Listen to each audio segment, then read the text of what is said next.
Being a product company, going to a service company, a lot of companies went through this, is a big change.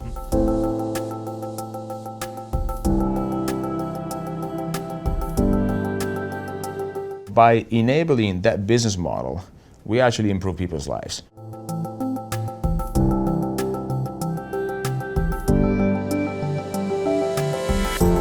Matching the business opportunity to our corporate social sustainability project, that is really what drives me right now.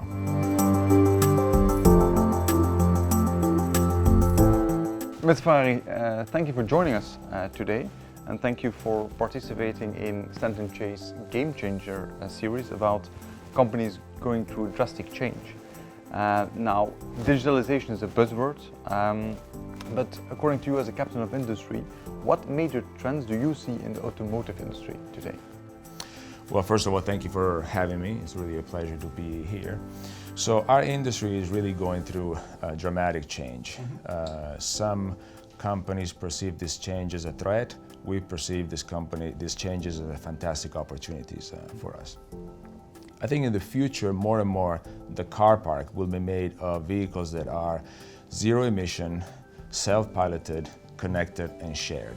And just this tells us how different it will be, the car park that we'll see on the streets going forward.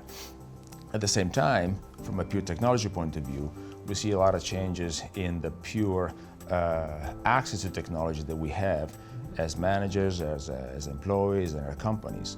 So obviously big data is a big part of our world, and it will be more and more. Artificial intelligence, everything's in the cloud, applications, software as a service. So the combination of the changes that we see in our own industry and the changes that we see in the technology world combined together are fantastic opportunities. How then does Bridgestone EMEA really react to these trends, or how do you try to answer to these different trends that are ongoing today? Historically, we've been more and more a company of course, a tire manufacturer. We've been a company very much focused on products, on manufacturing, technology related to product. All of these trends that we're seeing right now force us to be much more than that. We will keep on investing in our core business, for sure, both manufacturing as well as product development, but more and more we need to become a solutions provider. We like to tell ourselves that we're going to become a brilliant mobility solutions provider. Which is a big cultural change. Being a product company, going to a service company, a lot of companies went through this, is a big change. It's a cultural change, it's a change in terms of competence and capabilities, it's a change in the way we go to market. We need to be a lot quicker in going to market. So I think as Bridgestone we're doing all of this. We're tackling this from a recruiting point of view, so new talent. We're tackling this from a training point of view, so we need to keep our people ahead of the technology curve. But also we tackle this through open innovation. Open innovation for us is very important. What do you mean with open innovation? So the more we go into new territories, new technologies, new business models, the more we need to understand that we need to also access competences and capabilities outside of our company and even outside of our immediate partners. So open innovation for us is to identify projects and to put around this project our own people, so let's call them tire experts, but also our partners that bring in new technologies and new competences, universities, consulting companies, all around in the same physical environment to work on specific projects, so that also our own people, being exposed to these competences, can absorb and make these competences theirs. So that's open innovation to us. And a good example is we created what we call the Bridgestone Digital Garage in Rome. In Rome, we have our R&D center for Bridgestone EMEA. We have more than 600 people there that mainly focus on material development and of course, on product development focused on tires. But now we have this space which brings together people from different walks of life, different backgrounds, different technology expertise to work around projects, and therefore also our own engineers that have been exposed for all of their lives to tires and to materials are now exposed to artificial intelligence, to data analytics, to new business models, and therefore can grow a lot faster to help us move into these new domains. So it's all part indeed of the sharing economy to that extent. And on the other hand, how do you protect your data? How do you protect your intellectual property as an organization? So I think it's important that we understand that the world is changing and that you have a lot more of a chance to grow and to stay ahead of the technology curve if you share more than if you really protect. Of course, we need to be very careful on how we protect our intellectual properties around tires. But the more we extend our business domains and we access other types of data, consumer data, retail data, data coming from fleets management, I think that data needs to be shared in this ecosystem to develop better and better services and also to explore new business models. So I think it's always a balance between protecting some of your IP, core IP, but also being more open to sharing for a faster growth.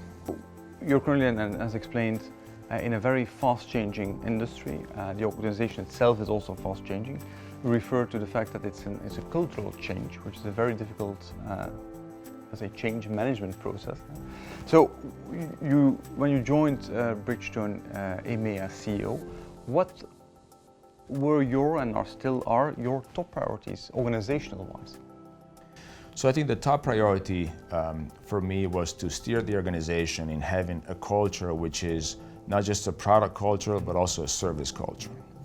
Also to steer the organization into having much more of a challenger's approach and mindset rather than the industry leader. We are the leader in the world in tires.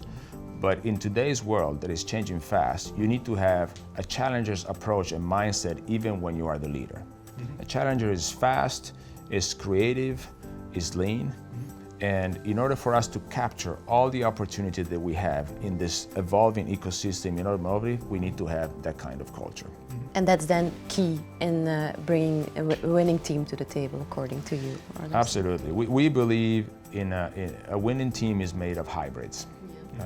Hybrid is not just a concept that, of course, is fashionable and current in the industry, but is also a strong term applied to people and to teams. So we want to, on a solid foundation of tire guys and girls, we would like to have people from different geographical backgrounds, diversity in gender. We want to have people from different industries and different technology backgrounds. If we can put this team together as we have done in the last few years, I think we really can have a winning team that builds on the core competence that we do have and continues to protect our leadership in the tire business, but at the same time, put us into new domain to be successful also as a solutions provider. All right. So indeed, we discussed, of course, like you mentioned, the open innovation, the challenges that Bridgestone is heading. But may I take it a little bit more personal now? Of course. Okay, great. Well, who do you consider as a role model when it comes to managing change or just in general? So it's a tough question because there's a lot of smart people out there, and in the last several years we saw a lot of new companies coming to the market and being disruptive. But I actually want to go back a little bit in time because I think that a company that to me proved how you need to continue investing to be ahead of the curve is actually Microsoft. And I think Bill Gates, of course, as a leader, as a founder, has shown us what it's like to be always on top of things and actually promoting new technology change, from the first software to the cloud. So then you may know as well that Mr. Gates of Microsoft stated once, a leader tries to make sure that today is not the day we miss the turn in the road. But everybody gets taken by surprise. So what is your biggest surprise in your professional career you encountered?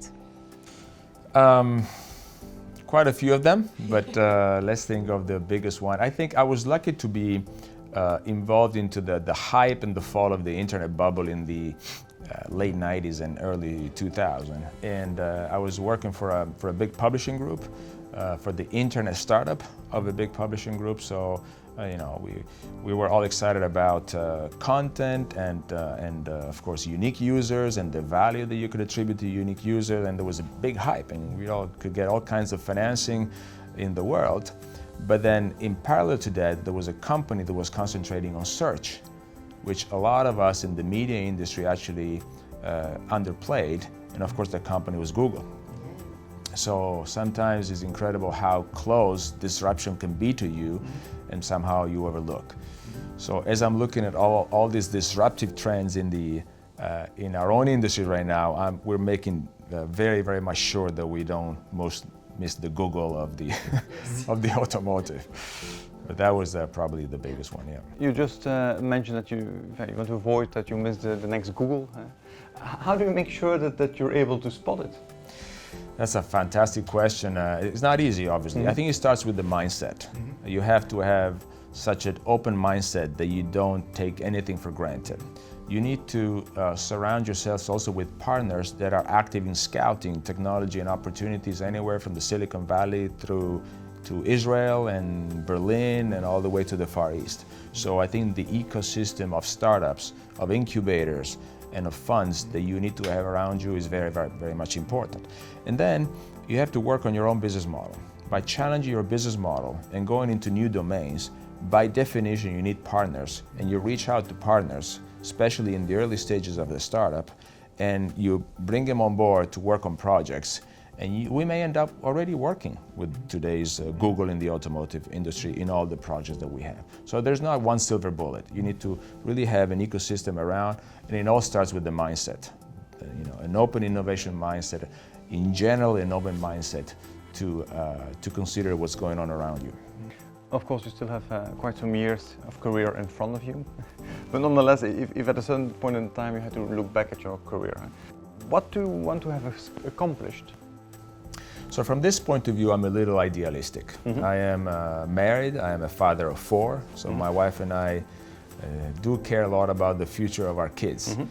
And so having the opportunity to really help the ecosystem, building a more sustainable business model in transportation in general is a big drive for us.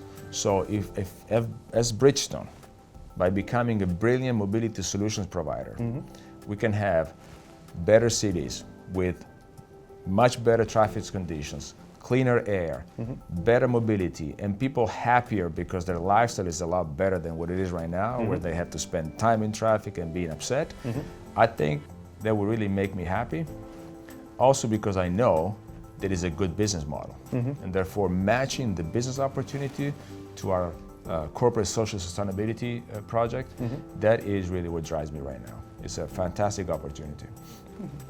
Well, then we wish you and Bridgestone all the best for many years. So thank you very much. Thank you. Thank you guys for your time. Appreciate it. Thank you. Thank you. Thank you.